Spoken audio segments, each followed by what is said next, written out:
Before we proceed, it appears that when I left court, maybe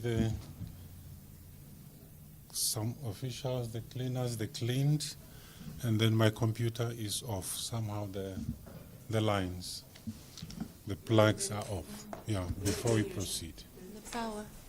Yes. We're just going to take a short break. Just, can we have the IT, please? Yeah. That's not a motion. You are excused.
You can proceed.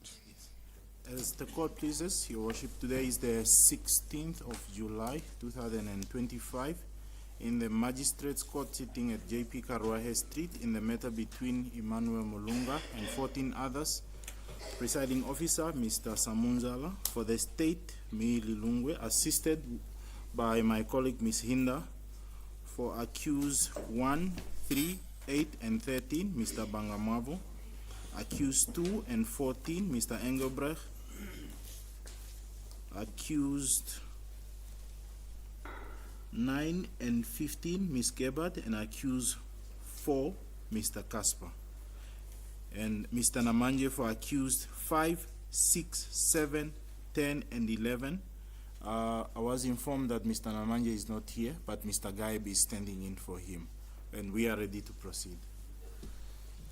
Yes, maybe before we proceed, yesterday I have indicated that I have another matter in Mungunda Street, continuation of a bail application. I have communicated with the state on the other side, the prosecutor involved. However, I have not heard from them. I have informed them I am available to proceed at 1400 hours. In the event that they are not available, then we are proceeding with this matter. There's the court, please. We can proceed.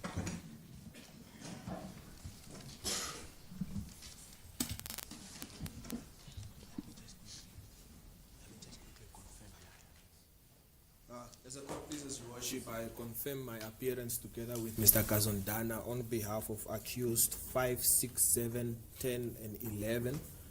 As informed yesterday by Mr. Namanje, he will join us shortly, Your Worship, as he is engaged in the High Court.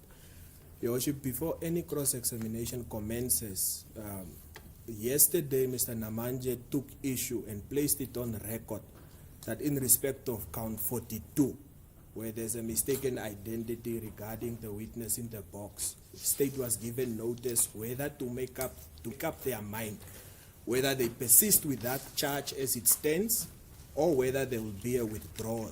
So before any cross-examination, we just want an indication from the state on that position, Your Worship. Other than that, we are ready to proceed, Your Worship.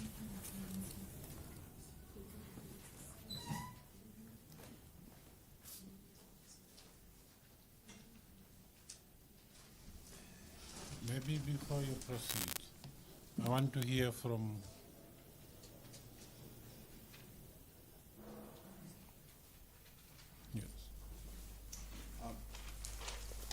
Your Worship, as my colleagues would note that this is a bail application, the charges can be amended at any time. And in any event, when the proceedings started, the accused person were not asked to plead to the charges. So we do not see why there is an issue with regard to the charge, because in the event that the matter, in all probability, this matter will not be tried in this court. These are just preliminary charges that the accused persons are facing. And we are still at liberty, as provided for in the Criminal Procedure Act, to amend the charges as the matter proceeds. So it will not be prejudicial to the accused persons as the charges are. I think they have been duly informed with regard to the charges that they are facing. So our application or our submission in short is that the charges will be amended. It's not a trial, it's a bail application. The accused persons know what charges he is facing, at least for now.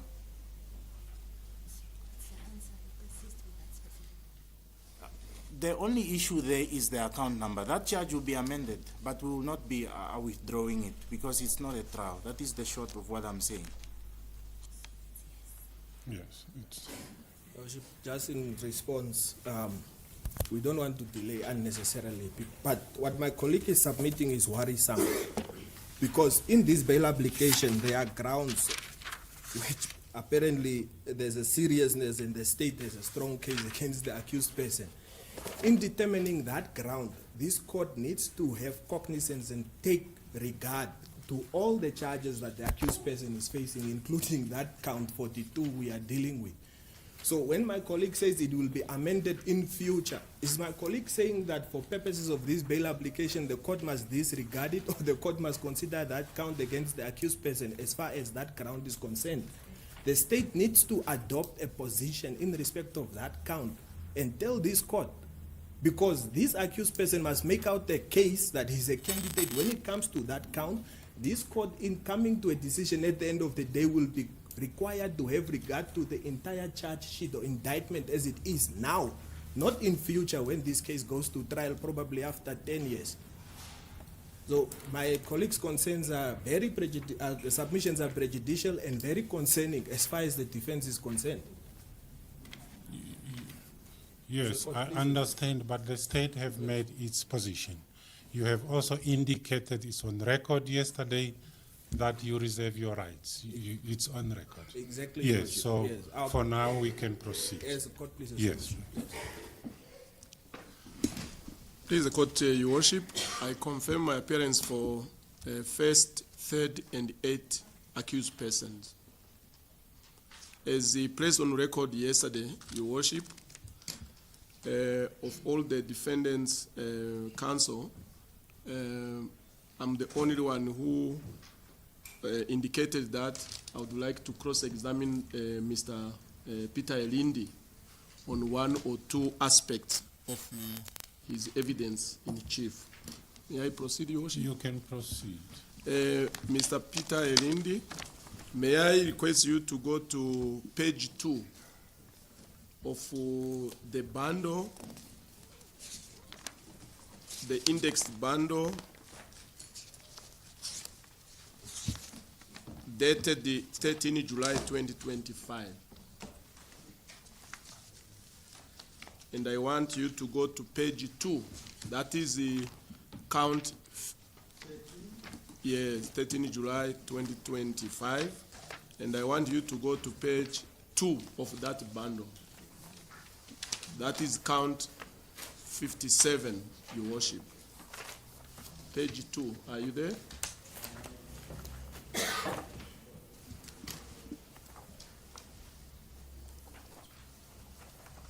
Yes. According to that count, or to that charge, the state alleges that between 20 and 21st July 2022, the accused person, that is you, did directly or indirectly and corruptly offer money in the amount of 2.5 million to Cornelius Willemse and Jennifer Hamukwaya, employees of NAMCOR, as an inducement for having abused their office and or position in facilitating the purchase of the 9 service stations and the subsequent payment of an amount of 53,212,000 by NAMCOR. Are we together? Yes, sir. Now, Mr. Peter Elindi, have you, in your personal capacity, have you made any payment in that alleged amount to accused number 3, that is Jennifer Hamukwaya? No, sir. I don't even know what this means. For me, the first time I'm seeing such an amount. Okay. Now, relating to the charges against the accused number 1, that is Mr. Mulunga, the state alleges that he committed fraud because he authorized the payment in the amount of 53 million, being the purchase price of the assets, into the account of Enercon without ensuring that Enercon was the owner of those assets. Yes, sir. Any comment to that? Well, for me, this was a commercial transaction that took place between two entities. And just for purpose of the court record, which you have already placed, Your Worship, this transaction did not take place between me as an individual and NAMCOR. So the commercial transaction took place between two entities, and for me, I was authorized to enter into this commercial transaction? Yeah, just as a follow-up question, I want you to turn at page 54 of the same bundle. Your Worship, that is a paragraph as part of the clause 1-2 of the, we are dealing with the asset purchase agreement. What page? At page 50, the document commences from page 51, but I want the witness to go to page 54. Are you there? If you look at the paragraph on top, as part of this purchase agreement. The paragraph on top. On top. Where? On top of page 54. Yes, starting from what? Can you Starting just... from NAMCOR Trading. Okay. Together, Your Worship? Yes. Thank you. Parties undertook and agreed that NAMCOR Trading shall not transfer the purchase price to Enercon's nominated bank accounts until Enercon provide to NAMCOR Trading proof of ownership of the asset. Just slow down.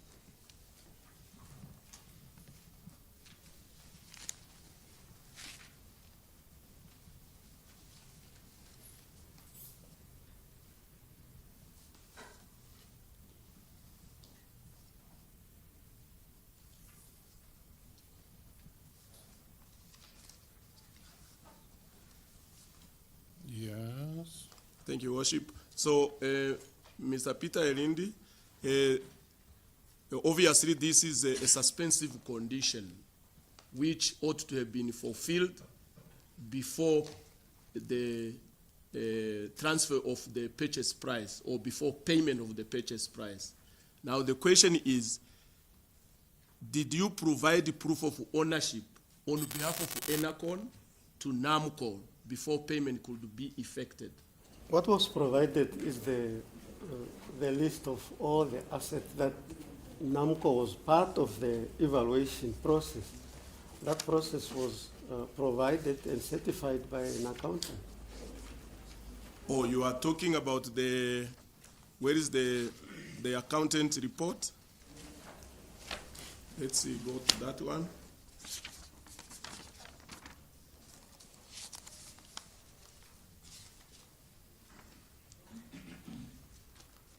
That is at page 77, Your Worship, of the same bundle.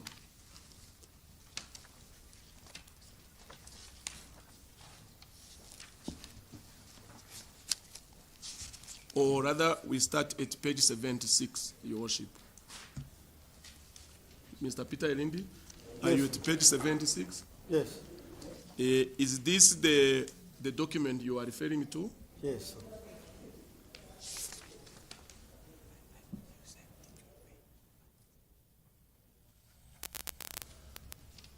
And then you confirm that this was indeed in compliance with that clause, that suspensive condition. Yes, that is what we provided. That's what Enercon provided to NAMCOR. Please go to your worship. No further questions. Your Worship, initially I informed this honourable court that I'm just here on a watching brief and to protect the interests of my client. My client's name has been mentioned as far as this particular witness is concerned when he testified yesterday. So I just want to clarify one specific issue with him.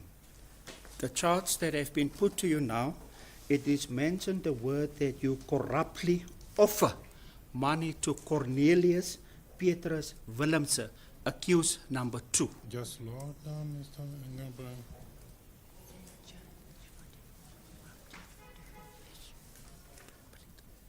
Yes.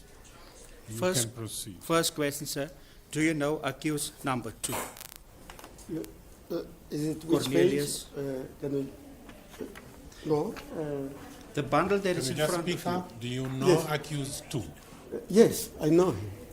Sir? I've known him from 2021 towards the end of 2022. That's when I saw him for the first time. So let's go to the bundle that you received yesterday from your lawyer. That is on page 20. It is account 44 in that bundle. On which bundle? The one with the legislation. The one with the charges as well as the one with the act.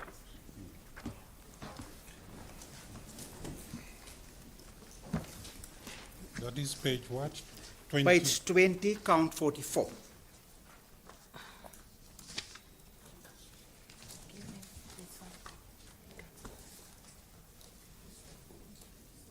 When you are done, you just bring it back, yeah? Sorry. Sir, are you there? Yeah. So the charge sheet reads specifically that you offer to my client accused number 2.5 million. The question is, you in your personal capacity or in the company or any close corporation, have you offered 2.5 million Not to at all. accused number 2 in this matter, Mr.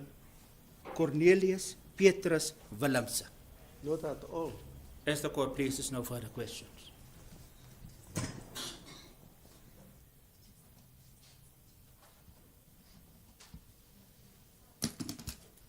Mrs. Gebhardt, you indicated no questions. Mrs. Gebhardt. No questions for this witness, Your Worship. Advocate Lilongwe.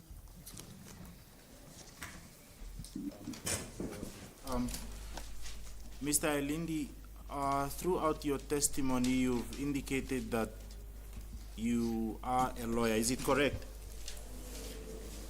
Yes. Yes, sir. What qualifications do you have for you to say you are a lawyer? Is this relevant now? Just answer the question. You said you are a lawyer. It's not. That's what you said. Yes, when I've Mr. got an Namanjo. LLM in law. You have an LLB as well? I've got LLB, LLM in law. Are you an admitted legal practitioner? Not in the High Court. Not admitted. Just pause.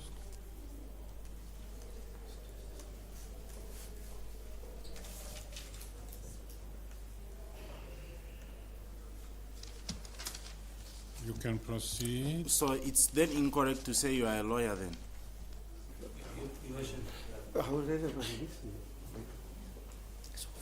Your Worship, as an officer of this Honorable Court, I cannot sit idly and allow such anomalies to take place. Your Worship, it is a universally known fact. Yeah, Mr. Kasper, I understand, but Mr. Gaib is here. No, Your Worship, but this is my duty as an officer of this court, and Yes. not because I represent one or the other interest. Then And you I should can not proceed. allow this court to be misled. You can The proceed. moment any university graduate attains a degree in law, Your Worship, they can be referred to as a lawyer. There is a distinction between a lawyer and a legal practitioner. A legal practitioner denotes a practicing attorney for all intents and purposes, Your Worship. As the court pleases. That's the correct position in law. Your Worship, in any event, I was going to raise, it's just Mr. Kasper is faster. It's in order. If he Yes. yes. Yes, Your Worship. My colleague should maybe just get the correct reference of the terms, because the witness in no statement or his evidence did not indicate that he's an admitted legal practitioner. He said he's a lawyer, where one would be entitled to say, and as Mr. Kasper has indicated, it's a universally admitted reference, that once you graduate from law school, you refer yourself, or even others refer to you as a lawyer. Admitted legal practitioner obviously is something else, and I think the witness has made that clear. Yes. Your Worship, just for the way forward, I think Mr. Kasper represents accused number 4, if I'm not mistaken. So I think it's very improper for him to be raising objections for a client that he does not represent. The lawyer for accused 1 is here, so it's very improper. What interest does he have for accused 1? I may then ask to proceed. Yes, you can proceed. Yes. So, you have an LLB and LLM. So, in other words, you are well versed with the law. You know the law. I studied law. The question is, you know the law. Yes. You studied the law, you know the law. Yes. All right. And you are familiar with the concept of piercing the corporate veil. You know that? No. But you studied law. You do Yes, not know that I'm concept. not familiar with that. I haven't been practicing law for a long time. I'm in business. Okay. Well, I can educate you. It means that companies' directors cannot hide behind the fact that because it's a company that entered into an agreement, then therefore it's just the company that should be held liable. The directors of the company can also be held liable. That's what it means. Objection, Your Worship. That appears to be a legal question. My colleague is asking the witness. It would be fair in all circumstances to put to the witness in terms of what provision or what law is that. Are we in the commercial court? Are we in the criminal court? If, as it appears, we're in the criminal court, what provision allows for that? So that the witness has full facts or the law, as my colleague is saying, before the witness can comment to that unfair question. Do you have any response before the court? Your Worship, I do not, in fact, I do not side with the objections that are being raised because it's Yes, me I'm asking. just asking you whether you have any response to him before I can make Yes, the I ruling. have a response. Yes. The response is that as someone that studied law, he ought to know. So if he doesn't know, that's why I'm putting it to him. And the basis of this will become apparent because there are questions that were put to the effect that he signed the agreement. I mean, Enercon signed the agreement between NAMCOR. Yes, Enercon and NAMCOR signed the agreement, not him. So that's where I'm leading to. That's where I'm heading to. So I do not see the basis of that objection. Mr. Kaib, you have already made your point. Yes, you made your point. He's responding. The court must make a ruling. You Yes. cannot rise again No, because you have made your point. Your Worship, I accept that I have made my point, Yes. but my colleague must, in all fairness, when one poses questions, particularly the kind of question my colleague posed to the witness, obviously my colleague is expected to have regard to his own indictment. Because in his own indictment, if he has not charged the accused as a director of Enercon and explicitly rely on section 322, subsection 5, then on what basis is my colleague posting question to the witness to say that you are aware that the director can be held liable if the corporate veil of the entity is pierced, if the state itself does not rely on that provision that entitles it to pierce the corporate veil in criminal proceedings? Yes, that is why Yes, I Your said you have made your point. We are on record. You have made your point. The state or the respondent responds, and the court makes a ruling. As court Yes, pleases, the, Your Worship. yes, the court makes a ruling. The objection is overruled. The applicant is under oath. He can simply comment. I have no comment. Whatever, he can just make a comment, and then we move on. Yes. The court pleases. Sir, what is your comment to that question? Can you just repeat the question? Say, I was telling you of the aspect of piercing the corporate veil, which actually says directors of companies cannot hide behind the fact that it's the company that entered into an agreement with a certain entity, and therefore they can help be liable for their actions in their personal capacity. That's what I'm saying. Yeah. I've got, the issue here is, I've got no comment on that one. All right. Now,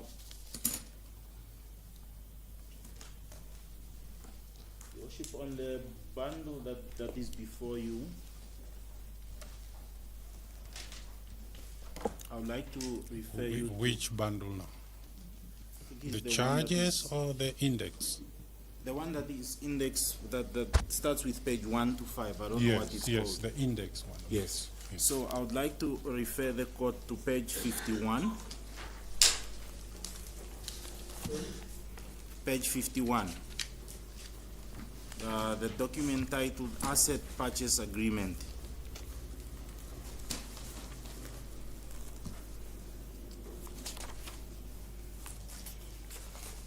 And I'll proceed to page 54, Your Worship. Is the court on that page, Your Worship? Page 54. Yes.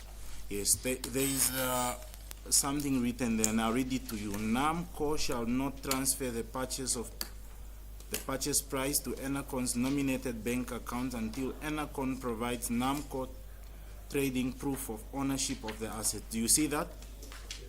Yes. Now, on a question by Mr. Pangamavo, you were referred to a document that appears on page 76. Do you see that? Now, did you, prior to you entering on Enercon, you as the director of Enercon, in other words, you were representing Enercon in this agreement, did you provide NAMCOR with a proof of ownership of the assets, in other words, the 9 service stations? Sorry. The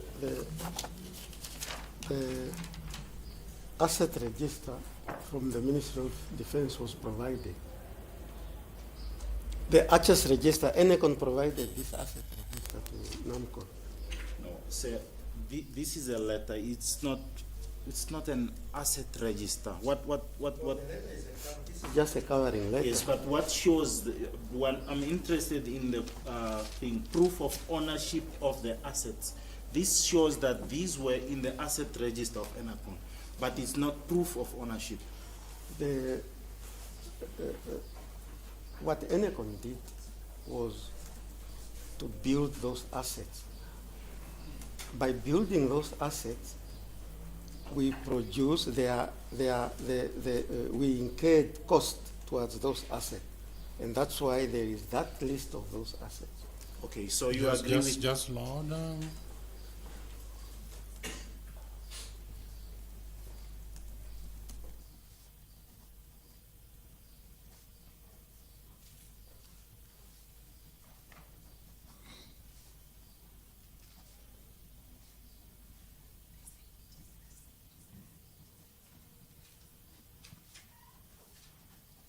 Yes. So you agree with me that this document on page 76 is just a list of the assets, but it does not show the proof of ownership. You see, it shows that Enercon spent money to purchase those assets. Just So pause, consult, just pause.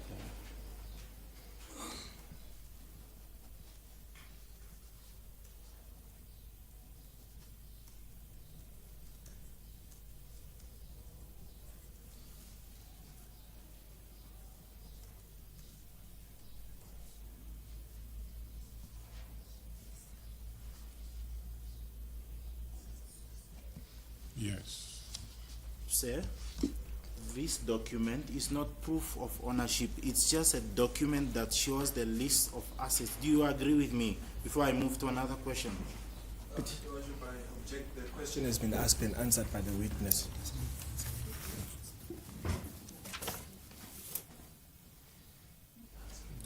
It has not been answered. He can answer. I'm asking him, this document is not proof of ownership. So does he have an answer? If he doesn't have, he must say so. It shows that the asset, Enercon spent money in purchasing those assets. All right. Yes, we can move Yes. on. The question So, has been sir, answered.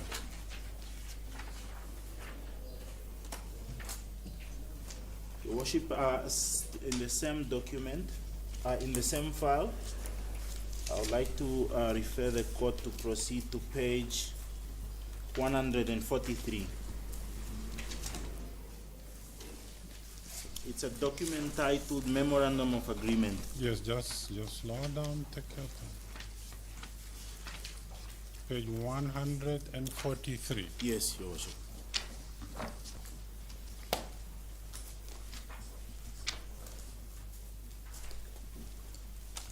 Yes. Now, sir, I want you to proceed to page 22 of that document, of the Memorandum of Agreement. You're saying page 22. And we are at page 143. It's just that the document is numbered, but I'll refer to the indexing of the document, not the numbering of the document itself. Can you refer to the numbering of Yes, the I'll document? do It's that, easier that way. Yes, I'll Yes. do that, Your Worship. The court can just bear with me. Yes, take your time.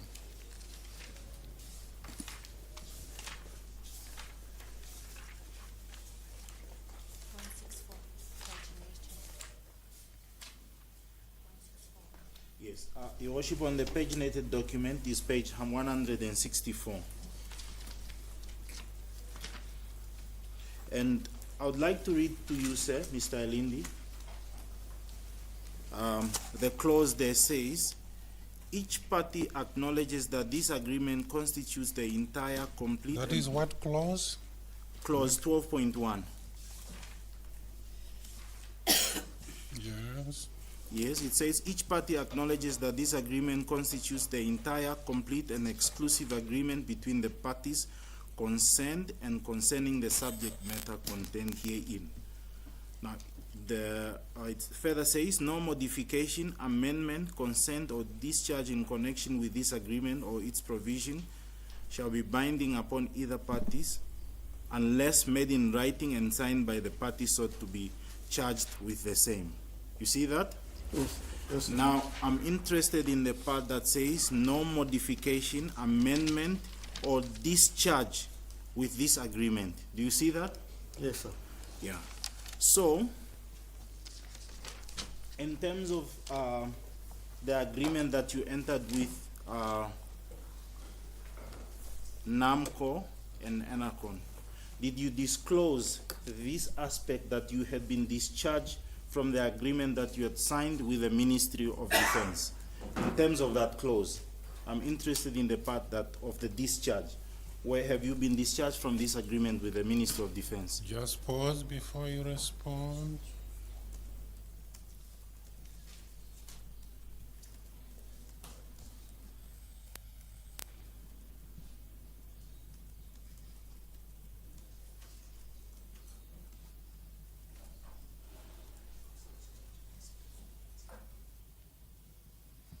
What is your answer? It needs to be placed in the context first, because the first agreement was 2012. Then there was the first amendment in 2013. Then there was now the last agreement that cover all the amendment, which is now this one. Part of some of the items appear in the 2012 agreement, others in the 2013 agreement, and this agreement now was the final agreement that discharge, that cover all the aspects. But the amendments were done at different intervals. I understand what you are saying, but my question is, there is this standing agreement between you and the Ministry of Defense. Yes. And then you entered into another agreement with NAMCOR to sell them the service stations. This agreement is dated 15 September 2016. Do you agree? Let's take it step Yes. by step. Just slow down, just slow down.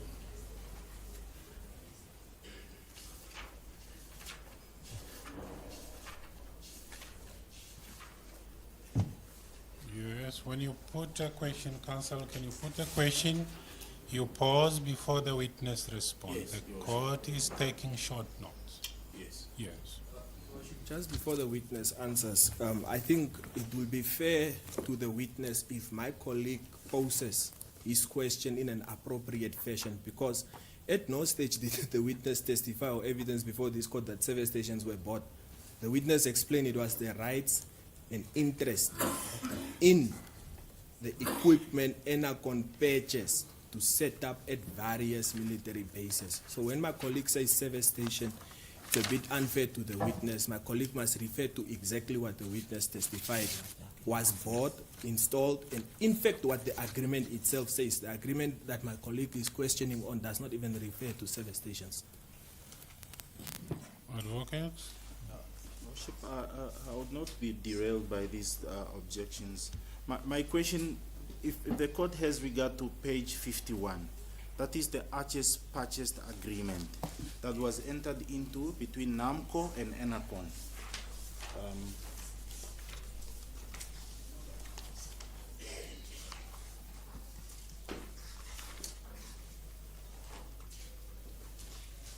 which is dated 18 July 2022. I think context must be put here so that these objections can then stop.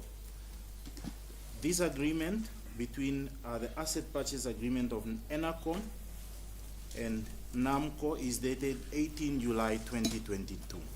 The memorandum of agreement between Enercon and the Ministry of Defense is dated 15 September 2016. Just slow down.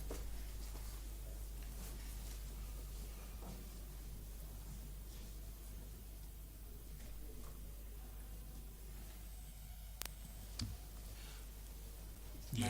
Yes. So, Your Worship, my question relates to that clause that appears there, that specifically with regard to the discharge. Was Enercon discharged from the agreement between itself and the Ministry of Defense before they could offer the asset purchase to NAMCOR? That's my question. Purchase is different from the agreement Enercon has with the Ministry of Defense. The purchase agreement, the asset purchase agreement is between Enercon and NAMCOR and not between Enercon and the Ministry of Defense. Just slow down.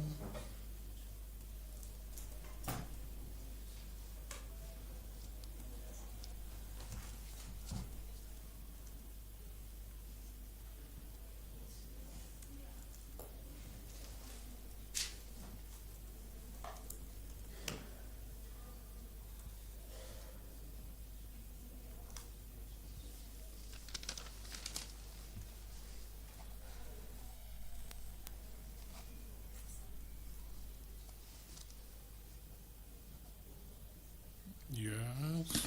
Sir, the 18 July, when you entered into the agreement with NAMCOR to purchase the 9 service stations, the agreement that you had signed with the Ministry of Defense, was it still in force? Let's start there. Yes, it was still in force. Yes. Just slow down.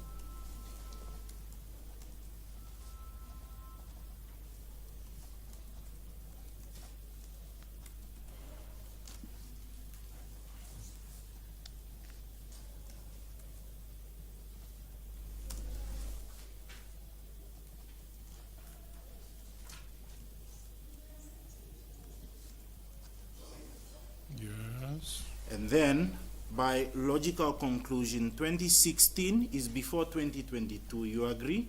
Yes. Okay. And then, let's go to the clause.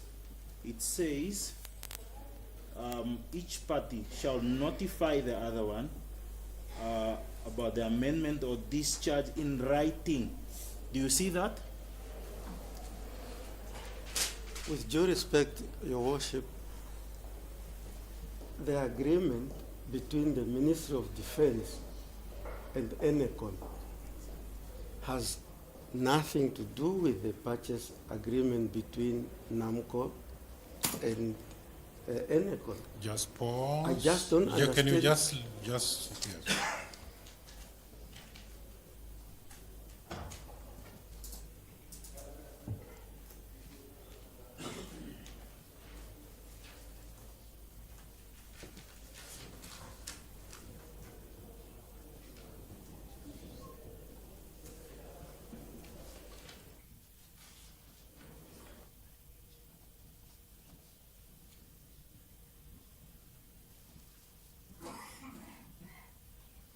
You can proceed. Mr. Elindi, was Enercon discharged from this agreement with between itself and the Ministry of Defense, the one for 15 September 2016? Let's start there. No, we were not discharged. All right. Just So- slow down.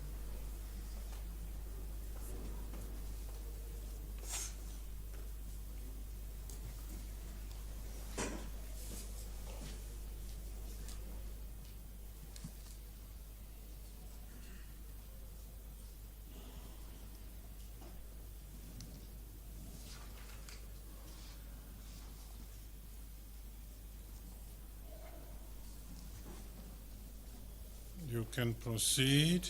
Did you, as required in terms of the contract, prior to entering into an asset purchase agreement with NAMCOR, notify the Ministry of Defense that you should be discharged from the contract of 2016. No, that is not how it is.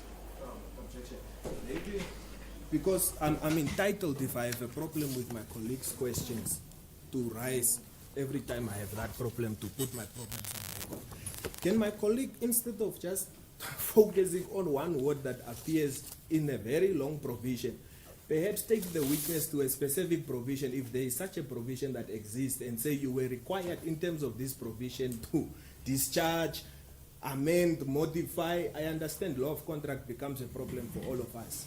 To this witness to show before you sell your assets to NAMCOR or assets of Enercon to NAMCOR, you were required to amend the agreement, modify or discharge it. Because it appears we are losing track of actually what is at issue here. Now, it appears that, Mr. Gayeb, you are framing the question which you want advocate to answer. I'm trying to understand the objection, because you are saying he must ask that question this way. Your Worship, I'm not framing the question.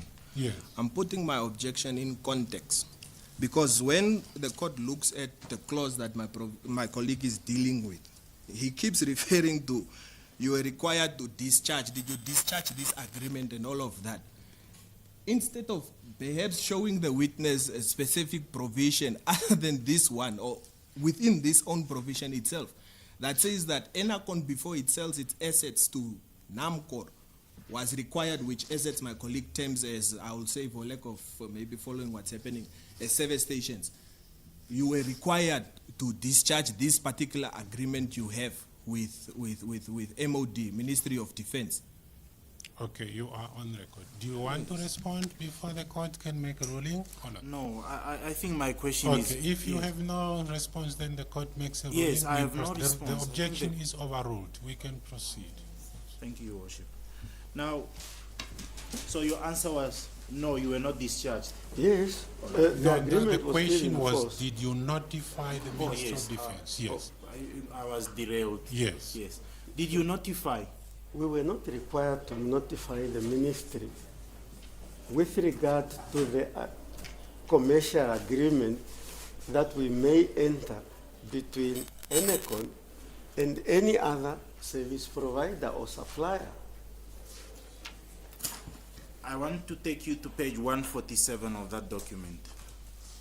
Can you just go there?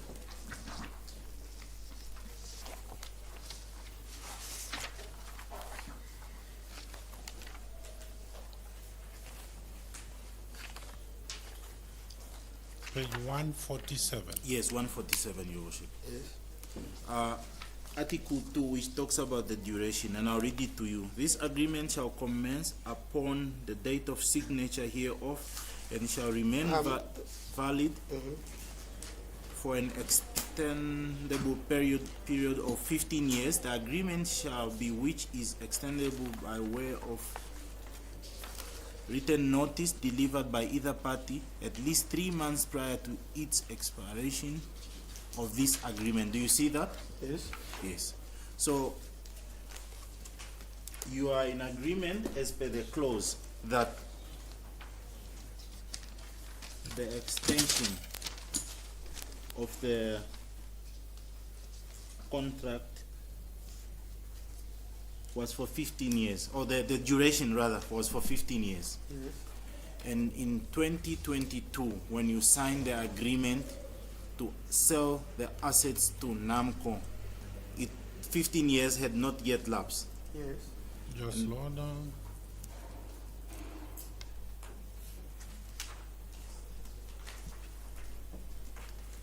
Yeah.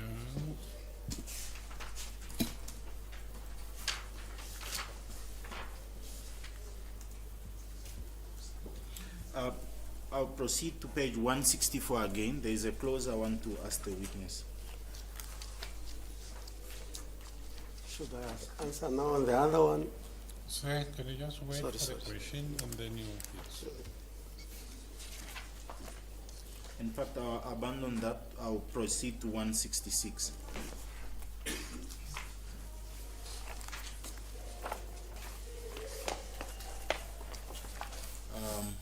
and termination.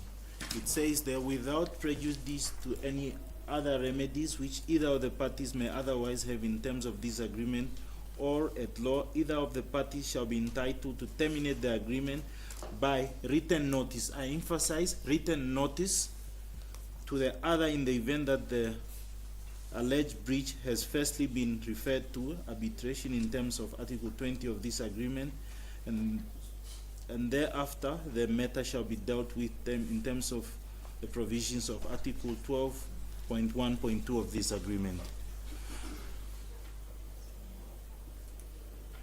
Did you, by written notice, notify the Ministry of Defense of the termination of the contract between Enercon and the Ministry of Defense? It's so unfortunate, Your Worship, for the state to continue referring to two different agreements. The agreement between Enercon and the Ministry of Defense is with regard to the supply of fuel and fuel products. Just slow They are- down. Can you just pause there?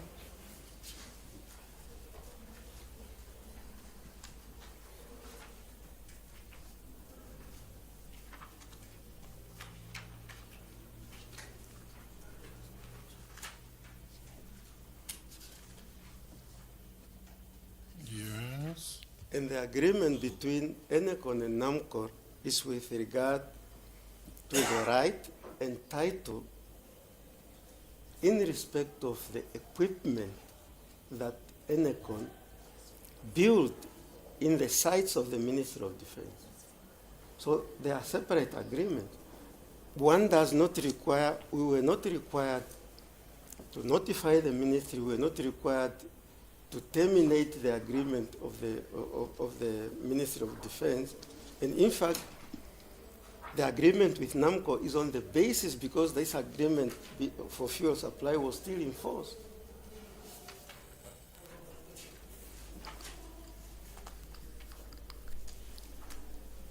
Where on this document that did say that this agreement between you and the Ministry of Defense was for the supply of fuel?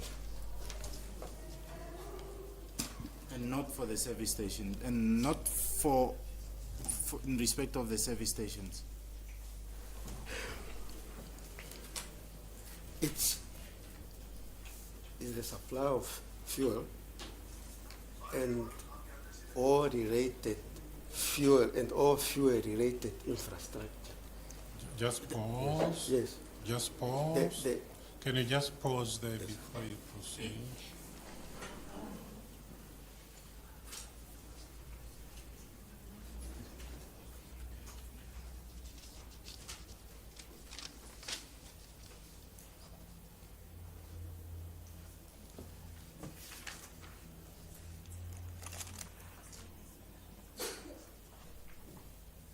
Yes, you can proceed if you did not finish all I related finished. I infrastructure. finished, Your You are Worship. finished.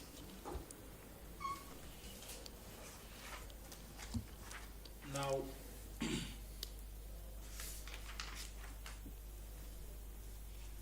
let's go to the asset purchase agreement on page 51. Page 51. Yes, 51 of the document.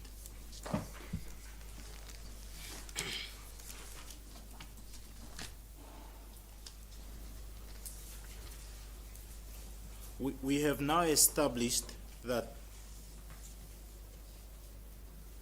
the service stations were on the premises of the Ministry of Defense. Are we in agreement? Yes. Just pause first.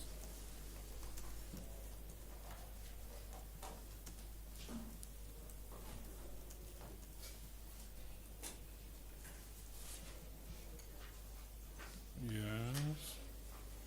We have also established that they were not in your asset register. In other words, yes, let me leave it at that. We have established that they were not in your asset register.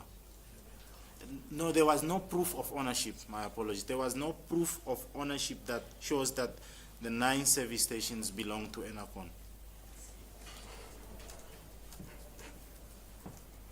the service station that Enercon built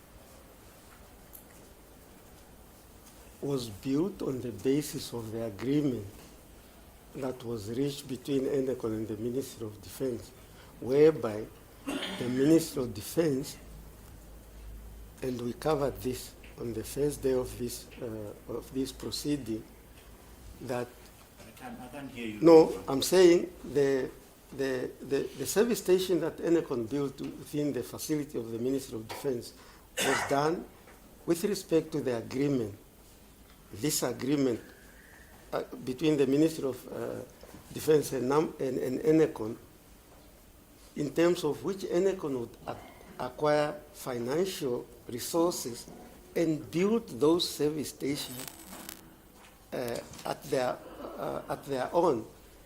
And then the Ministry of Defense then granted Enercon 15 years for the company to recoup the investment.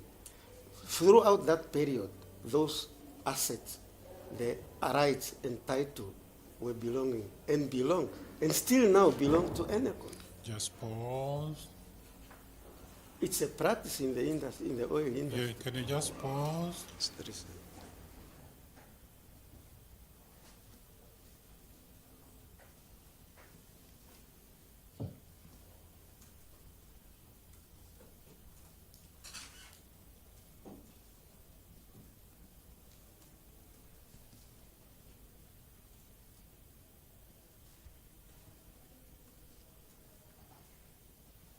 You can proceed. Whose service stations were those, sir? The service station belongs to the Ministry of Defense. The land. What happened then is that the service station that were built by the ministry, that were there in the Ministry of Defense before Enercon comes into agreement, were abandoned. We left those service stations and built new service stations with the equipment and the resources belonging to Enercon. So those other service stations that we found, which the Ministry of Defense had, were left there, and they are to be decommissioned at a later stage. Yes, I understand. I'm not concerned with those that were decommissioned. I'm talking about the ones that you sold to NAMCOR. Whose service stations were those? We sold right and title and the assets that we put in. And the Ministry of Defense was aware that those assets belonged to Enercon. Just pause.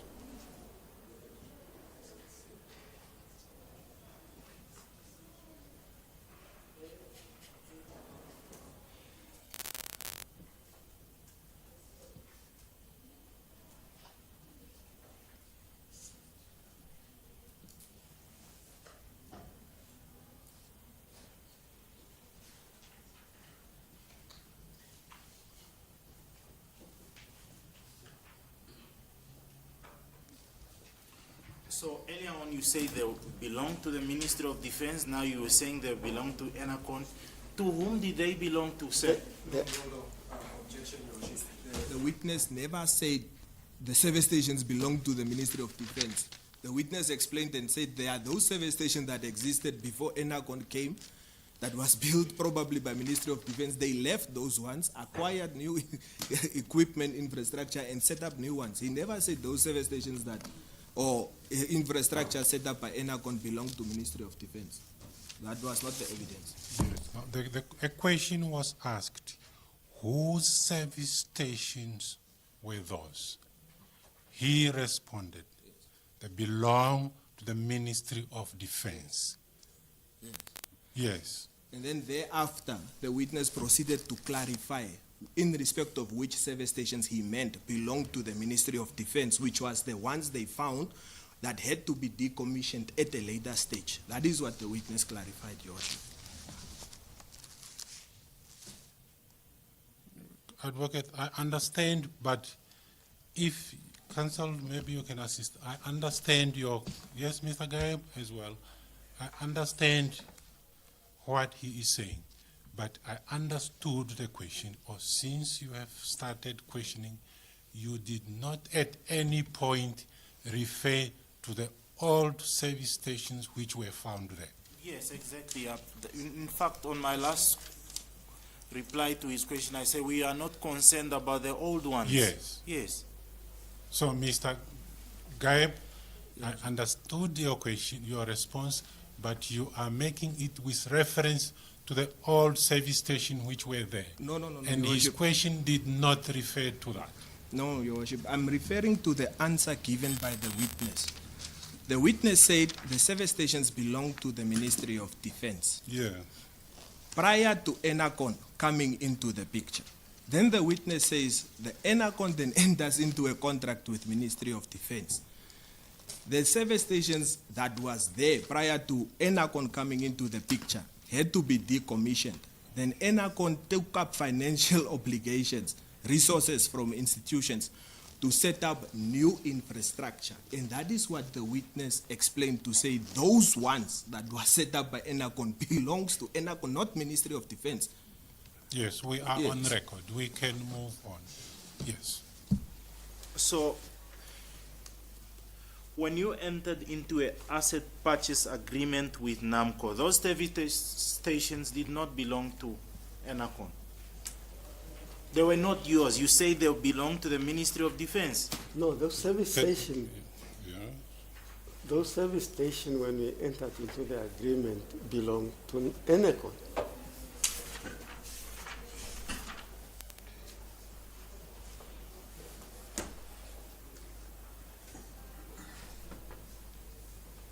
And they still are.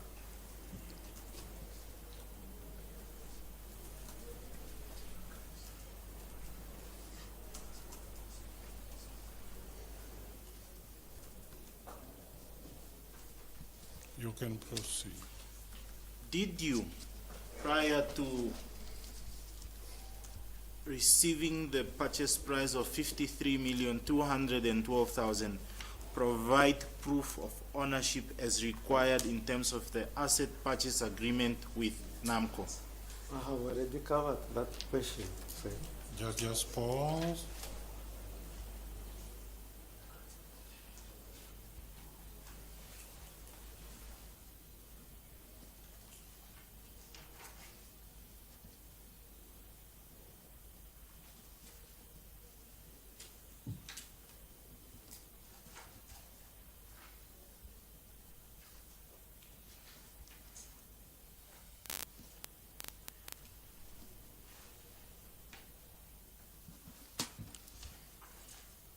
What did you say?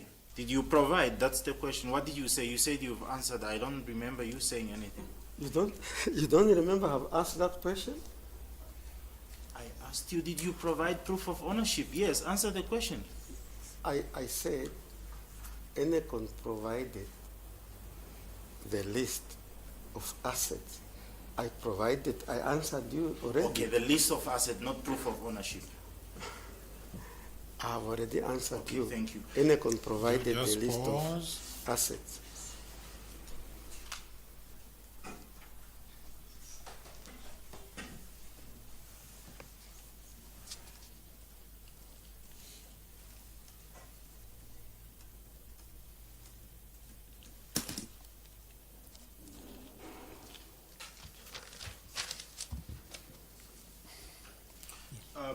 Let's proceed to page 53 of the asset purchase agreement. Now, it's correct that Enercon had two accounts. You agree? In respect of that document. Yes, sir. Yes, sir. And Jennifer Hamukwaya, accused number 3, had signatory rights to the Bank Windhoek account number 8023531520. Is it correct? Yes, sir. The 520, yes. When did she have signatory rights to that account? I don't remember the date exactly. Well, we have a statement, and this is what we are saying. The investigating officer will come and testify that Jennifer Hamukwaya, in fact, had signatory rights to that account prior to 18 July when you entered into the agreement with NAMCOR. Yeah, I don't remember the date. But was it before or after the 18th of July? I don't remember the date. Well, so if I'm telling you that she had signatory rights to that account before the 18th of July when the agreement between Enercon and NAMCOR was entered into, will you dispute? No, because I can only dispute after I verify. I don't have the date. All right. Now, in respect of account number, Bank Windhoek, account number 80035108848. Jennifer Hamukwaya had no signatory rights to that account. You agree? Yes, Just that pause. should be an Enercon account. Yeah. I didn't get your answer. I didn't hear what you said. No, she doesn't.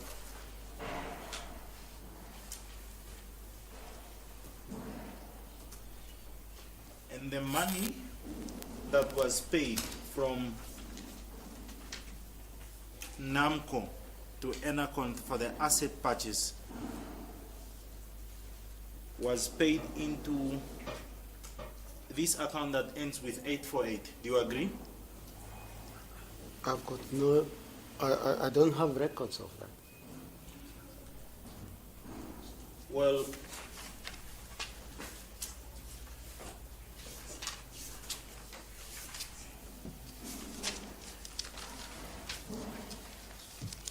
I put it to you that I have a document here. In fact, I can give you the document that shows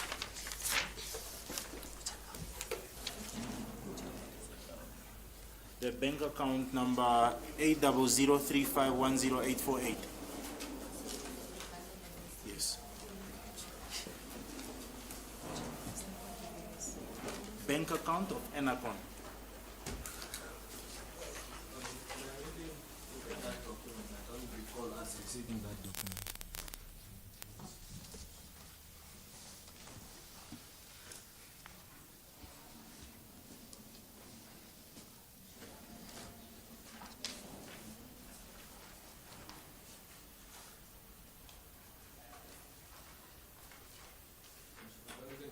Through it, I can confirm we have not received this document. In respect of that particular bank account that my colleague is referring to, 848.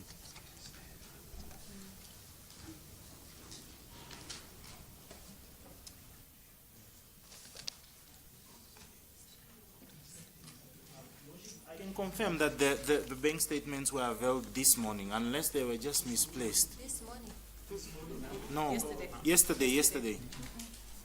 That one is not the reputable one.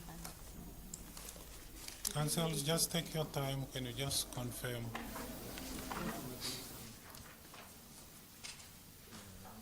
It was disclosed with a list of other bank statements.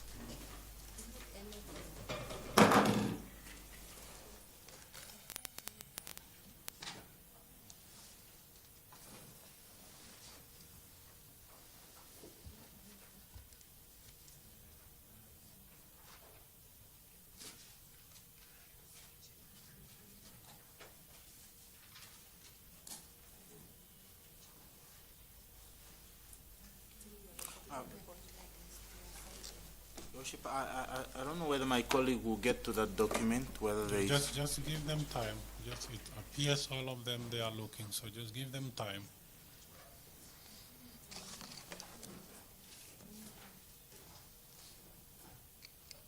The problem with these documents we were getting in installments also is unnumbered documents. So if my colleague can maybe tell us the date of that statement, then we can. Yes, advocate, can you just assist maybe if it's numbered or with the date so that they can, to save time?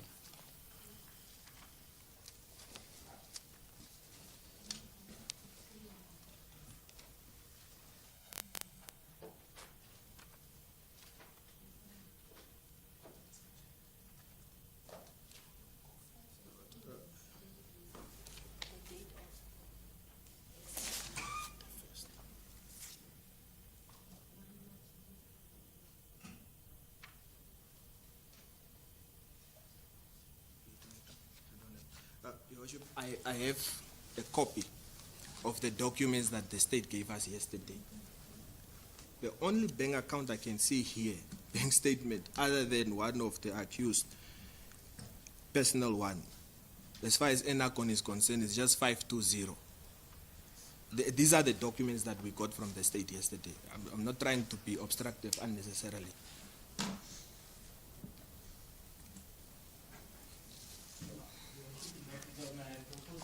Take a short adjournment because I can recall that the documents were disclosed. It's just surprising that the document perhaps is just misplaced somewhere. My colleague cannot find it. Maybe we just need to get to that document. Yes, but if he is unable to find it, at least one of them should be able to locate. But we are going to take a short break. Yeah. The court then briefly adjourns.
Yes, my apologies. I was just quickly called in another court.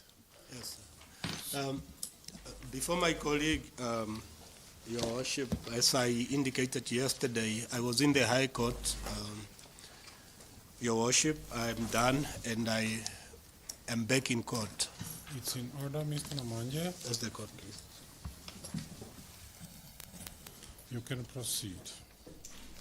Your Worship, I can indicate that we are now in possession, the defense was given a copy. I just want to give a copy to the accused also. And to the court as well.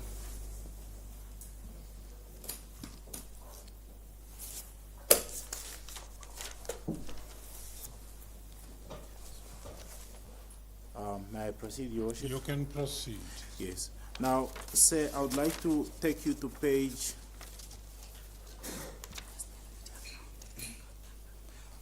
I'm referring to Enercon account number 80035108848. Can you just slow down? What is account? 80035108848. You indicated the page. Page 7.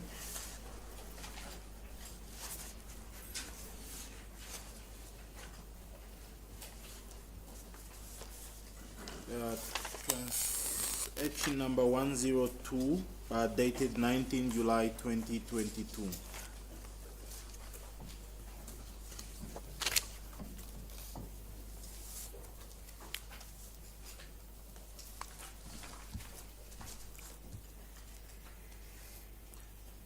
Yes. Now, sir, can you confirm that from the sale of the 9 service stations, Enercon got the amount of 53,212,000? Yes, sir. And then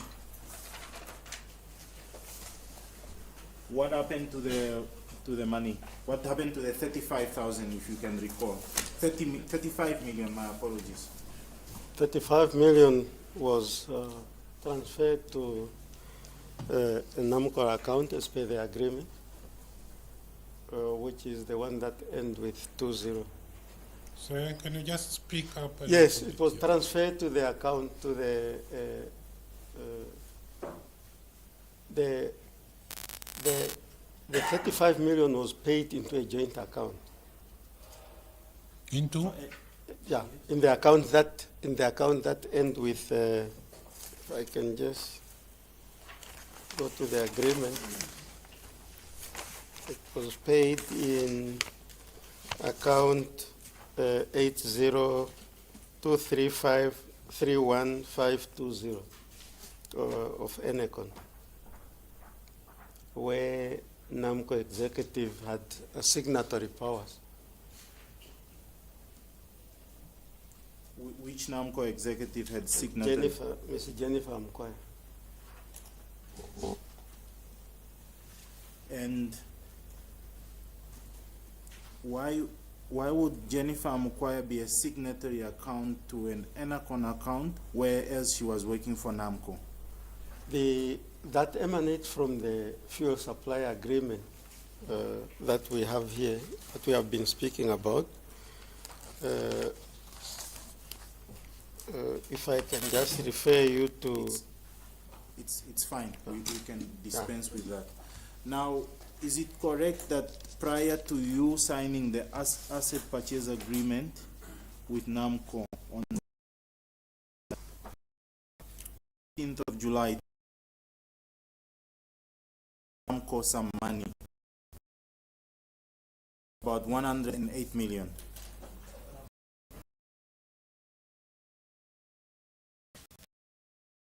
This is a request. My client is charged in personal capacity. If he is saying you and is referring to Peter Elindi, he must be specific. If he wants to speak to Enercon, then he must say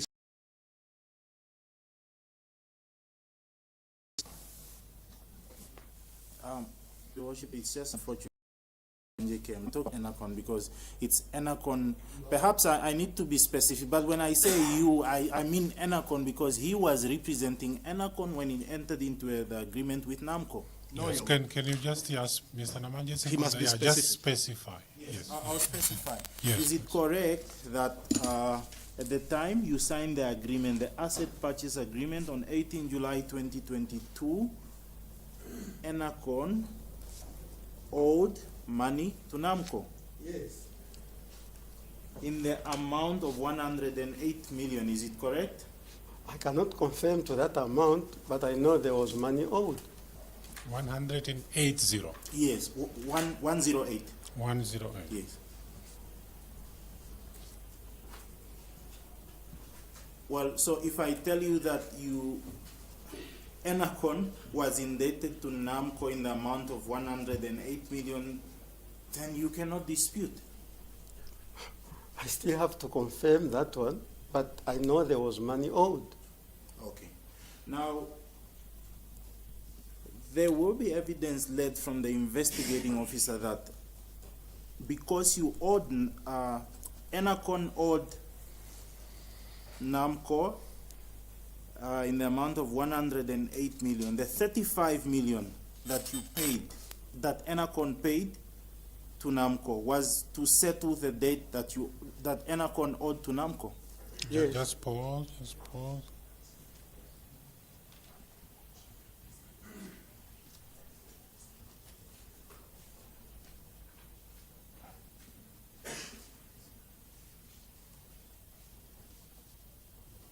You can proceed.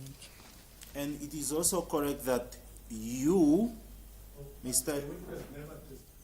Answered the first question. My colleague goes on to. He said yes. He said yes. Yes. And you, as the director of Enercon, represented Enercon in the payment of that debt. And I put it to you that the 35 million, in fact, was just paid the next day thereafter, was paid to the account of NAMCOR by Enercon. Do you agree? Yes. And the amount of 18,212,000 then remained thereafter. You agree? The amount of 18 million was paid to Enercon as per the agreement. No, just be with me. I'm saying 53,212,000 was paid by NAMCOR to an account of Enercon. Do you understand? Mr. You are saying was paid by NAMCOR to an account of Enercon. Yes. Which For one? the purchase agreement. Can you just repeat it? I'm saying an amount of 53,212,000 was paid by NAMCOR to Enercon. But that was the agreement, 53 million. Yes. Yes. Yes. So I'm qualifying it to say from the 53 million, Yes. then 35 million was then there after the next day paid back to NAMCOR for the debts that Enercon owed to NAMCOR. Yes. Yes. So I'm saying an amount from that, since 35 million was paid back to NAMCOR, Yes. an amount of 18,212,000 remained. Are you in agreement? It remained where? It remained with you, with Enercon. Yeah, that Yes. was per the agreement. Yes. Okay. And then from the 18,212,000, are you in agreement that 9,500,000 was paid to an account of Eco Trading? Yes. Who owns Eco Trading? It's owned by Victor Malima. It's owned by Victor Malima. Do you know Victor Malima? Yes, I know Victor. At that time, what was the relationship between Victor Malima and yourself in your personal capacity? Let me start there. Let me put it this way. Victor Malima, Eco Trading was paid by Enercon because Eco Trading was the supplier of fuel products to Enercon.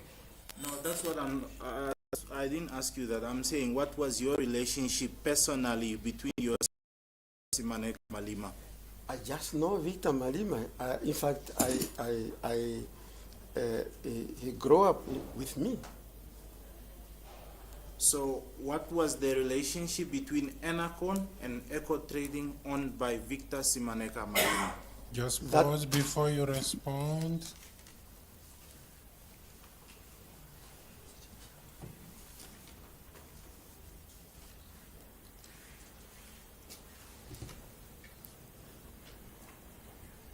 Yes. It was that one of fuel supply. Enercon was receiving fuel supply from Eco Trading.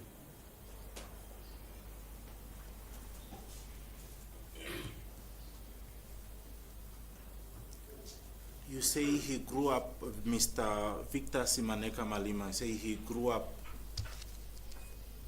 with you. What do you mean? Was he your child? Was he staying with your house? Well, what does that mean?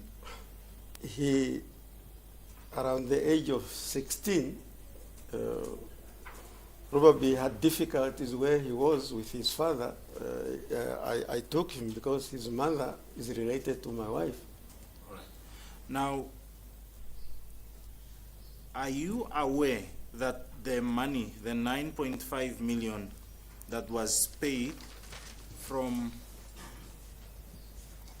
Enercon Namibia to Eco Trading was distributed as follows, and I'll demonstrate with bank statements. Let me tell you, let me break it down. Do you know that an amount of 1,470,000 was paid to Quality Meat Supplies? Are you aware of that? No, Are you also aware that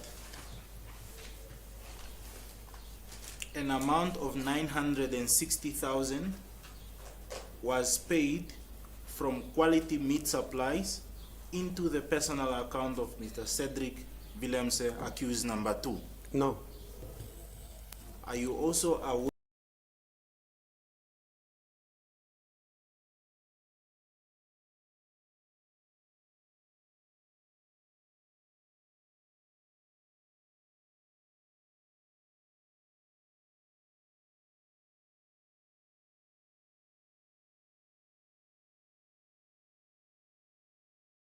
thousand was paid into the account of Panduleni Farming from Quality Meat Supplies?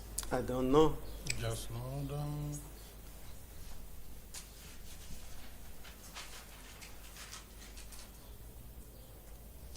Yes. And are you aware that Victor Malima, I'll get to the account, but I just want to state this to you. Are you aware that Victor Onyeka Malima bought a car for accused 1, a motor vehicle, an Audi Q8? No, And this car is registered in the name of Hileni Kamati. Are you aware of that? no, not at all. And are you aware that the insurance of that car is actually being paid by Eco Trading? I don't know. All right. Now, let's get to the bank statements.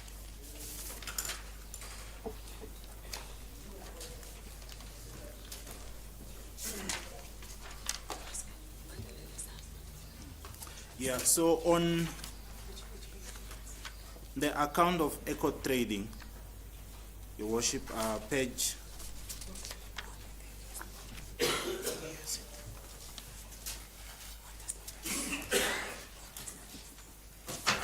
Your Worship, there is a copy that I gave for the court. Is the court? Yes, I have the. Yes. The one account that At what page? oh yes,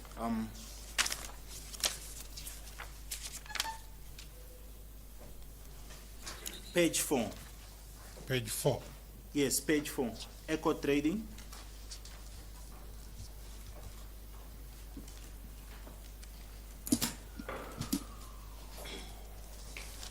Is the code there? Yes, I had yes. previously referred to the transaction of 19 July 2022.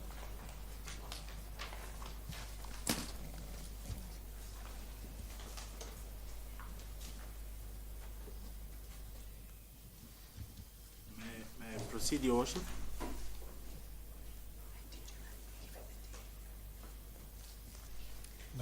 July at page 4. Yes, page 4.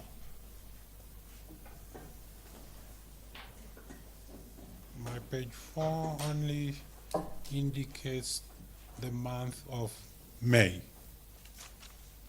Your Worship, the account that ends with 823. I only have one bundle. I don't know whether of account. The one you gave me, Ed. Yes. Your Worship, may I just seek clarity? The one that was previously given, which account number is that? This one indicates the one ending with Is it 8 Enercon 4. or Eco Trading? My apologies. You can just confirm. Can you just-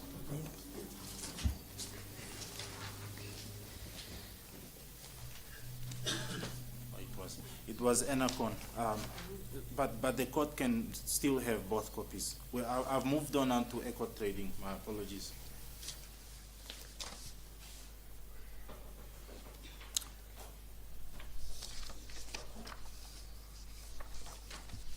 Page 4, the date is 19 July 2022. Yes. Mr. Elindi, I want you to look at the amount of 9.5 million. Do you see it when it came into that account? Which account? The amount of the account of Eco Trading. Or you don't have the copy?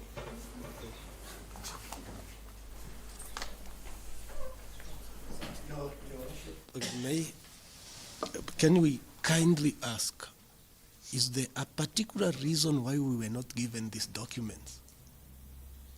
So that my client prepare and we also know what's going on before. The account, of course, the accounts I can see has nothing to do with my client, but if the state is going to use a document and they want to produce it, it's a cardinal, a basic requirement that not the court, but the accused, lawyers and the accused are given an opportunity, particularly before the accused person finished testifying. So now even on our part, we are now going through trying to catch up which pages and so forth. I know it has nothing to do with my client, but please, we must be given with documents so that we know. And we can also assist the state and paginate them and put them together perhaps. It's becoming very difficult, honestly, Your Worship. And we are not trying to be obstructive. Advocate.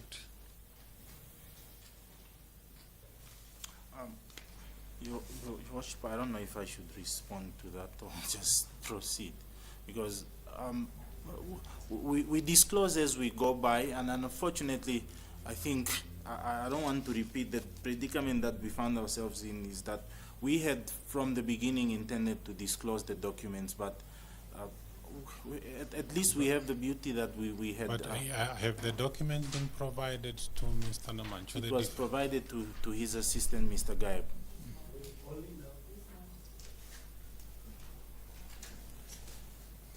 Mr. Gaib, are you at that page? Can you see where he is at? Your Worship, we are at the page that my colleague is referring to, but the court would recall prior to commencing now, the initial reason that led to the adjournment was a complaint from my side to say that, but we don't have specific documents that my colleague is referring to. But we have, during the adjournment, been provided with this bank statement. And it just goes to show what my colleague responded now on record to say, we will disclose the documents as we go along. Hence, I said we don't know what we will get at what stage. Yes, we can proceed. All right. Before I proceed, do you know Jennifer Hamukwaya personally, yourself?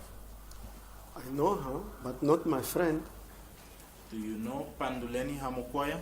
Yes, Panduleni I know. I know Panduleni. What is your relationship with Panduleni Hamukwaya? Panduleni studied in Cuba just like me.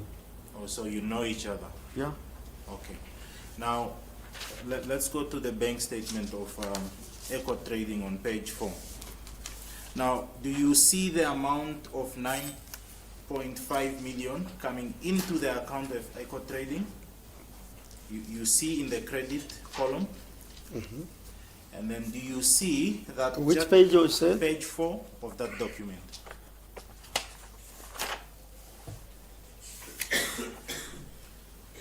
Yes. Do you also see that on the 20th of July, an amount of 1,470,000 was debited from that account? Yes. Do you also see, and that amount that I'm referring to is the amount that was sent to Quality Meat Supplies. I'll show you the bank statement, but I'm just alerting you that, do you see it? And then, do you also see let me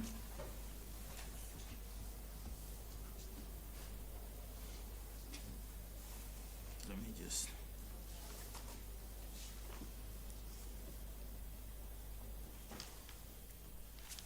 All right.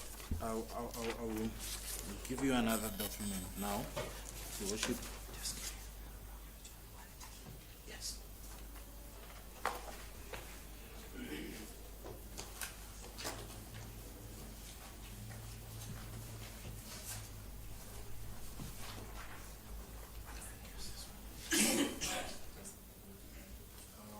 Just want to give a copy to the court to be able to follow.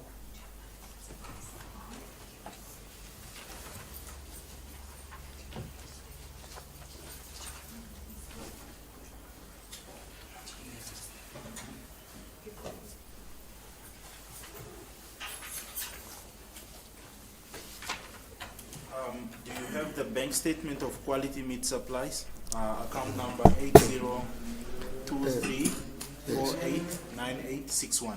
Yeah. Can I just please say something? Yes. My role ended when we transferred money to Eco Trading. I was not in charge of Eco Trading. The activities of Eco Trading and the dealings of Eco Trading were not handled by me. I was not briefed. Victor Marima was completely independent in his decision making, dating back as far as 2018 in all his dealing when it comes to entities that are related to him. So it would be unfair for me to go through all these transactions when my role as a director of Enercon ended when I transferred those funds to Eco Trading. Yes, I understand that, but that you have already said he was well known to you. In fact, he grew up in your house. Yes. All right.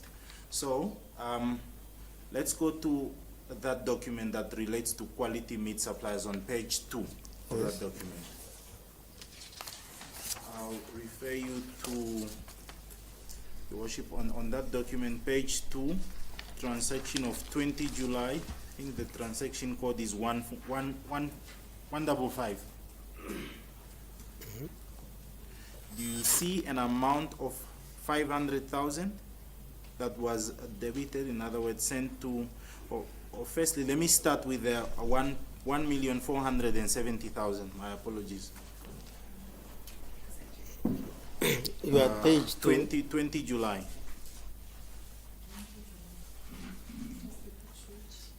The same page, just above that. On the same page, on page 2. The one in the credit column, 1,470,000. Just a minute. Yes.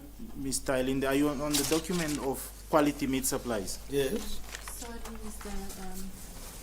Counsel for the State. Your Worship, I don't mean to interrupt, but I think it will go much better if my colleague just refers to the transaction code in the left side of any bank statement, then it will assist the witness. Additionally, if we can give him a blank page, he can take one of mine. Then what he does, Your Worship, he just holds it like this under the transaction. It will really assist all of us, because I noted from yesterday that it's difficult for him to follow. transaction code, and then we give him a blank page because he doesn't have a ruler. If it pleases you. Yeah, I can give him one.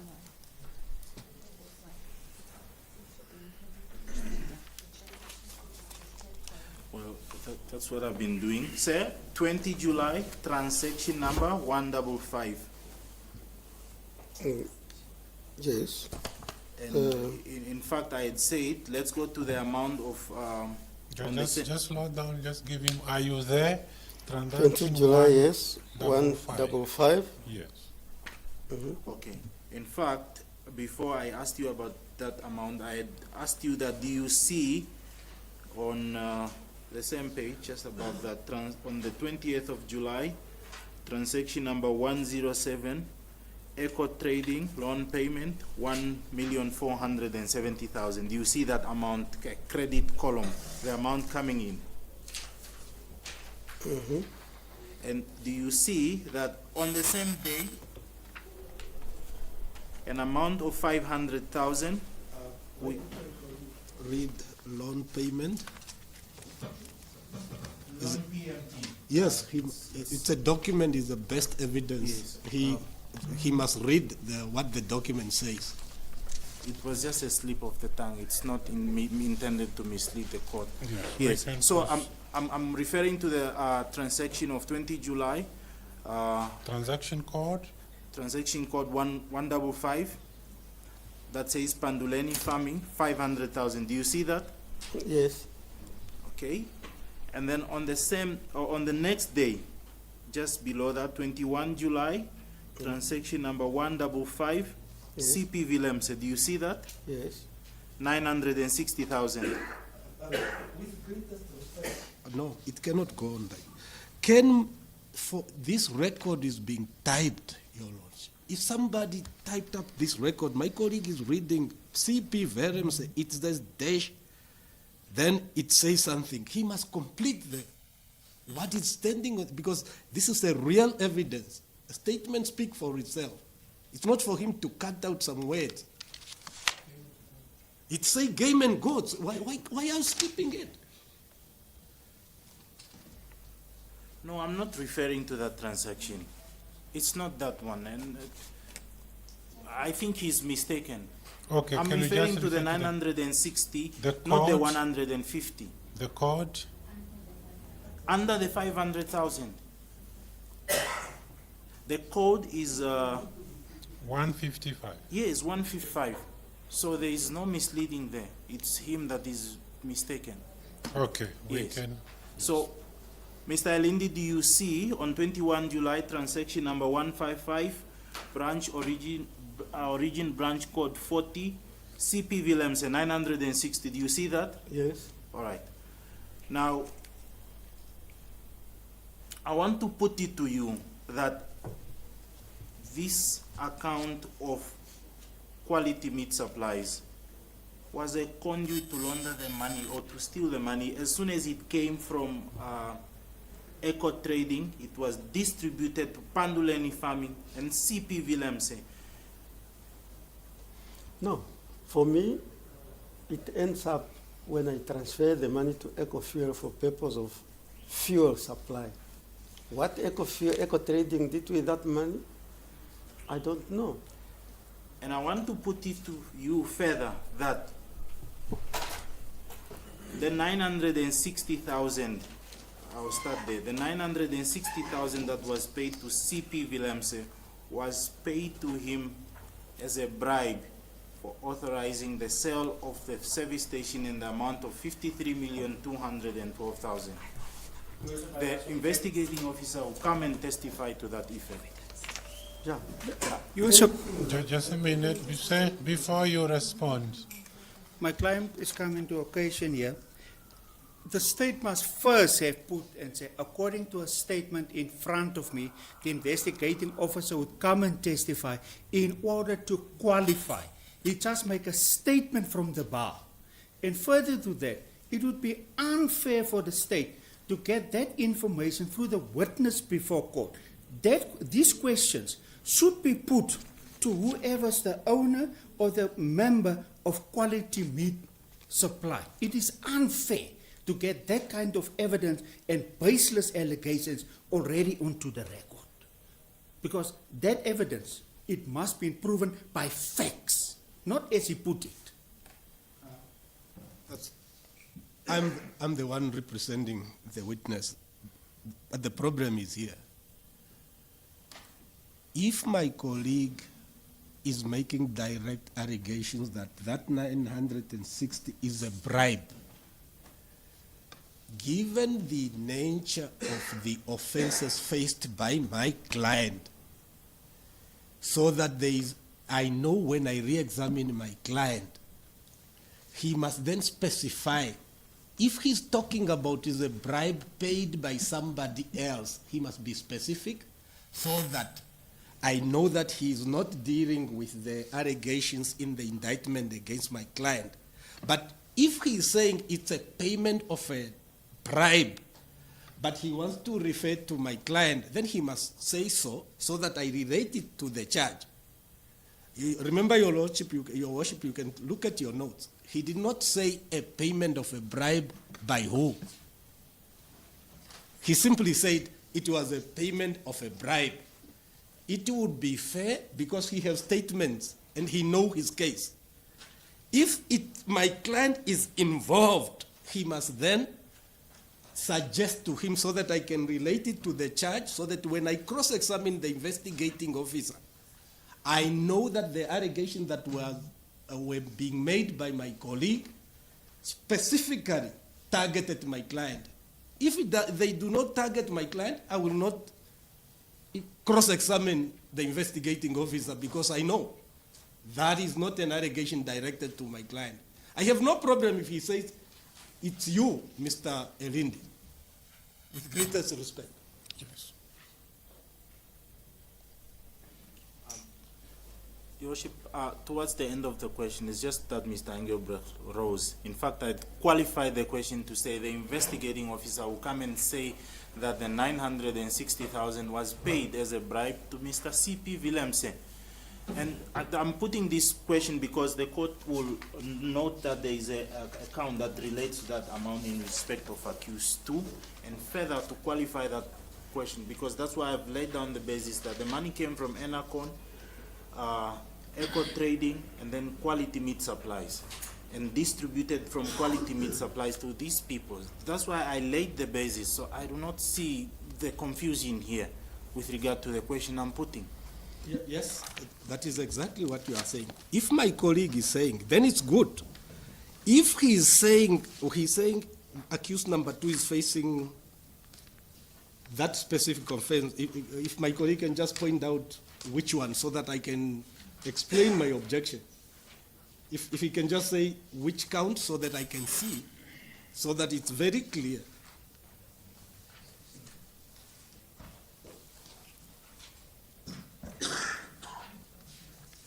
Which one?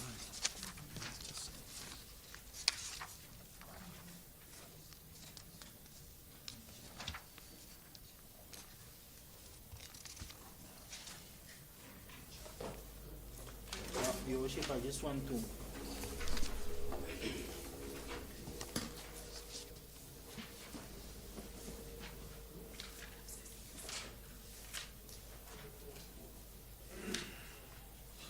the court can just bear with me. Take your time.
Worship, there is no such an offense against accused number 2 as my colleague suggests.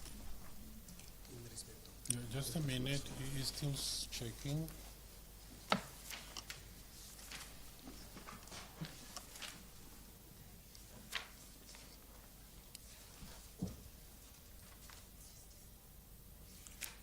Your Worship, may I request that I move on to a different question? I think I'll get back to that As aspect. a court, please. Yes, you can move on. So,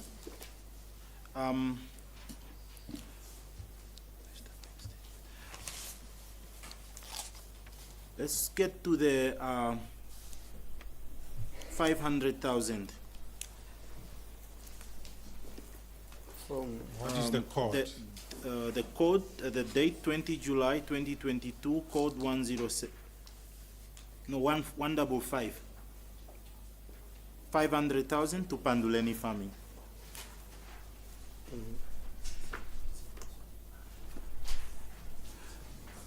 I put it to you that the investigating officer is coming to testify that that money, I just want to refer to the necessary charge so that there is no objection to that effect.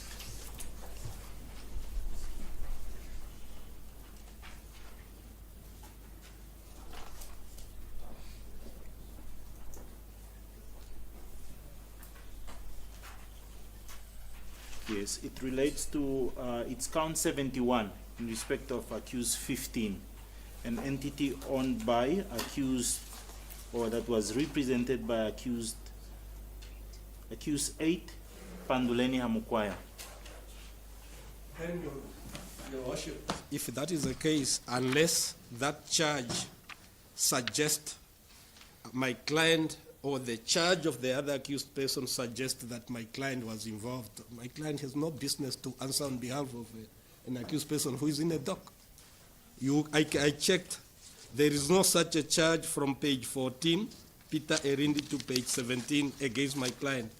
Count 17, your 71, your Worship, it's at number, in my bundle, it's at number 32.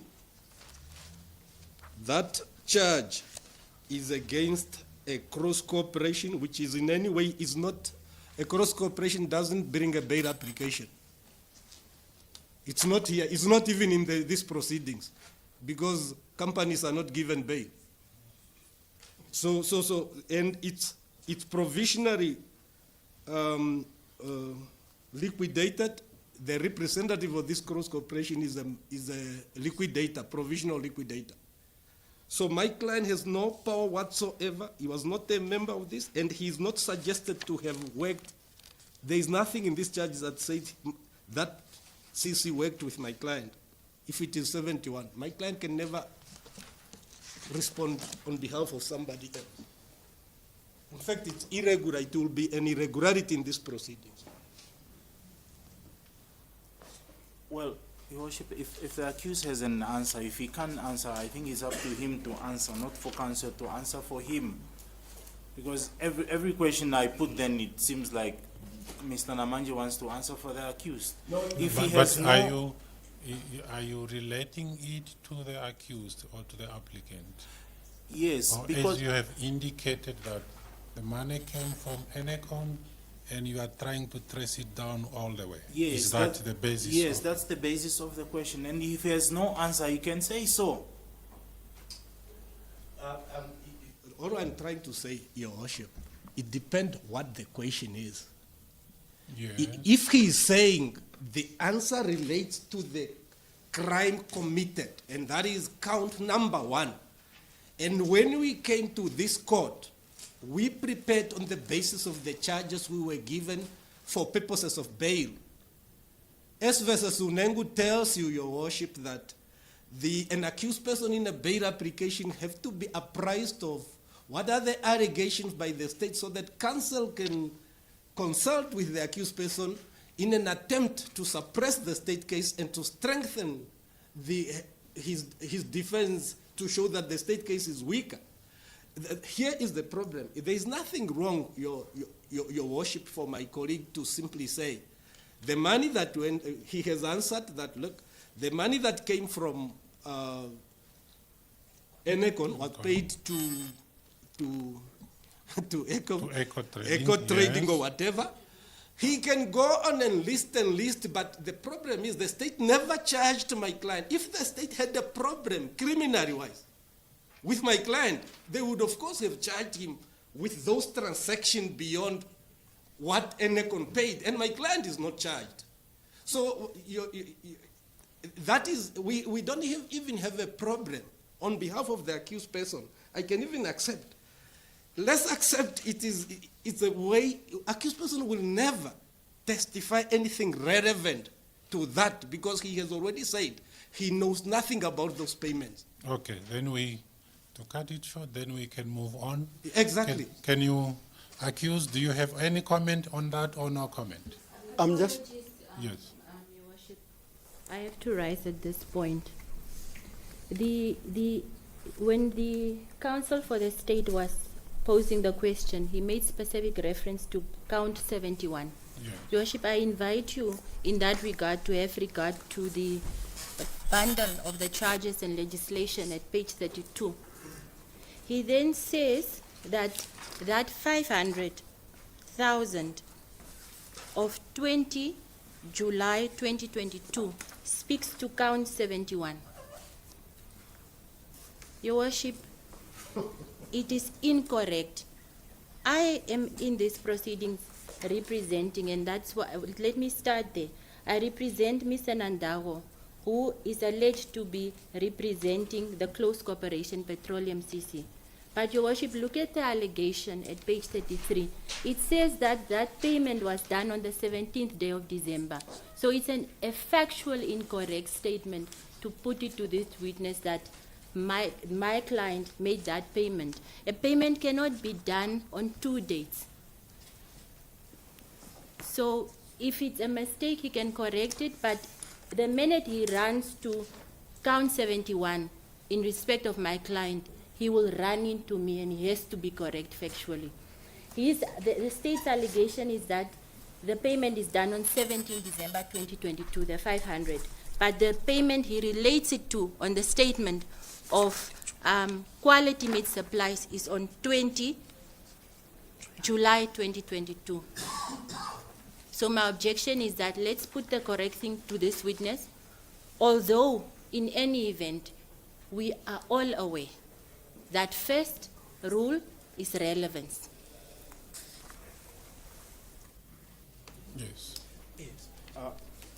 Your Worship, I'll just go with the bank statement because I think there was an error. I have to admit that on count 51, it should have been, because the person who received the 500,000 is Panduleni Farming, not this. Count 51 or count 71? Count 71. It's Panduleni Farming. That would relate to Panduleni Farming. Yes, Because in fact, Panduleni Farming is mentioned there. Yes, because count 71, just for the record, Yes. relates to Leo Nandango Stefanos. Which, That is count 71. Or unless on page 32. And the date is different, Your Worship, Yes. from the bank statement.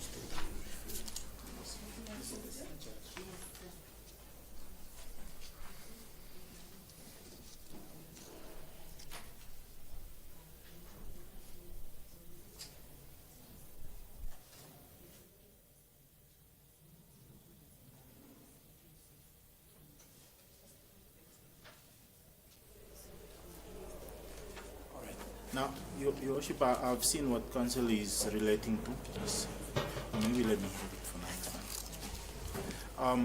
But I'll still go with the bank statement because this is a bail application, and in any event, these charges will be amended. But the point I was trying to arrive at is to show that the money from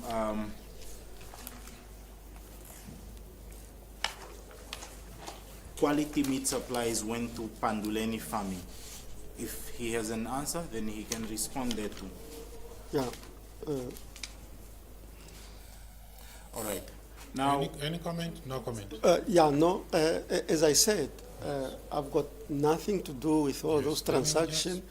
Those names of Palit Meat and all of them, I'm hearing them for the first time Yes, then we when move I'm on. in this Yes. proceedings.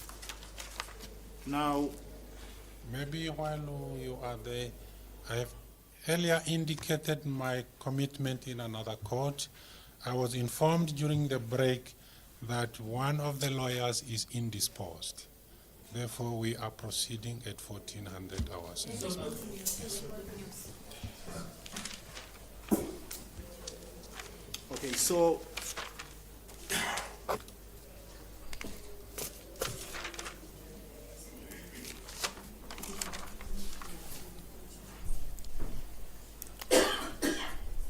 yes, I was asking you with regard to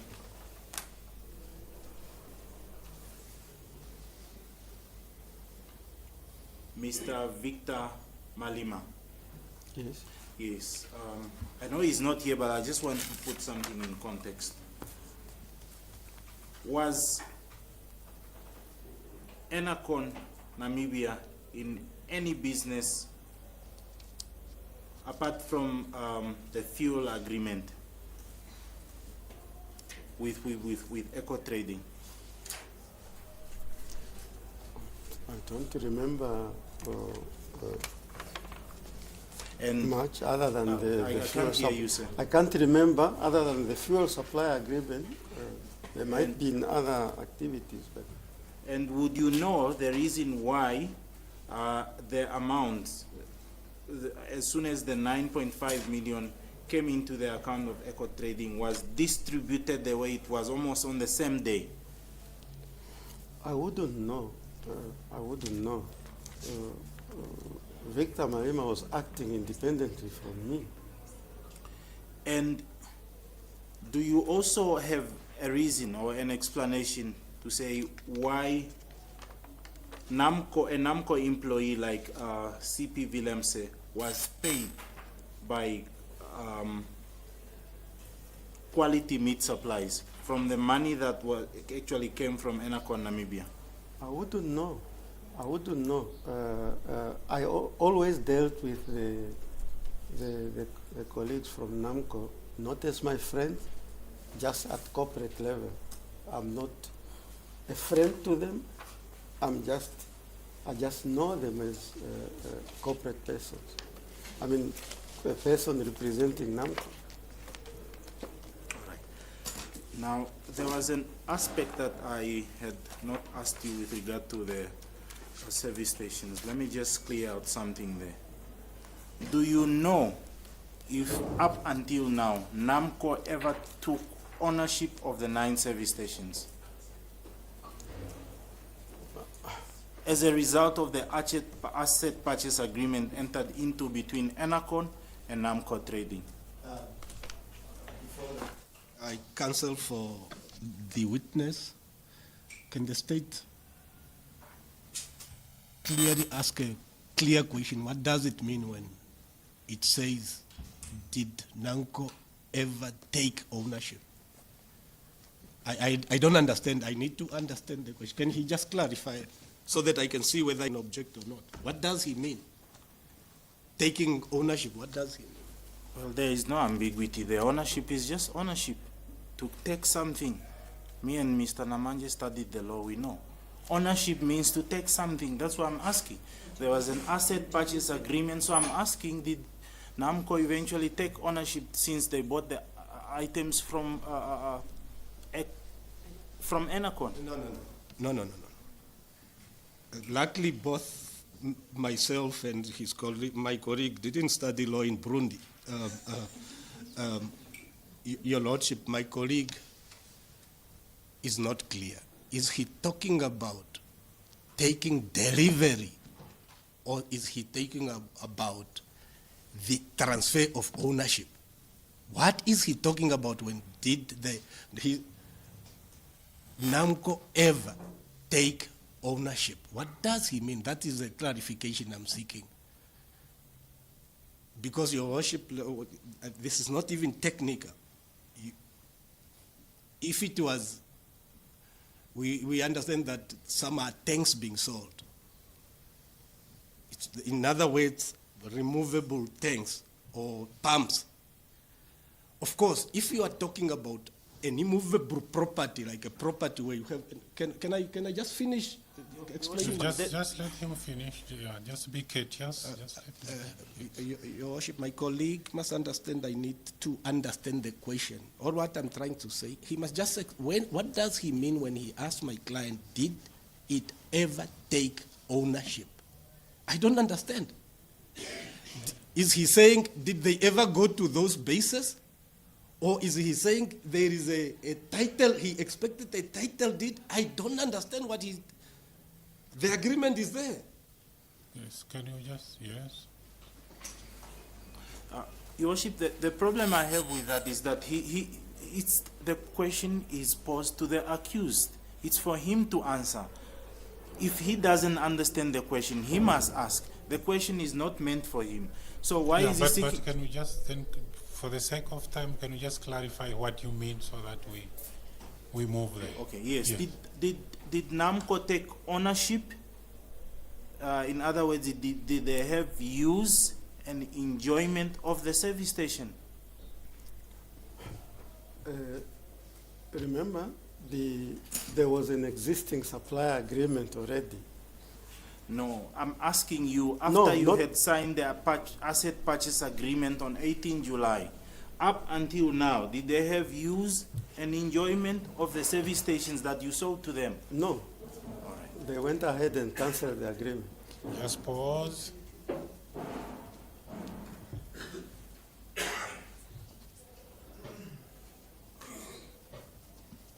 Yes, I think it's opportune time the court will adjourn for lunch.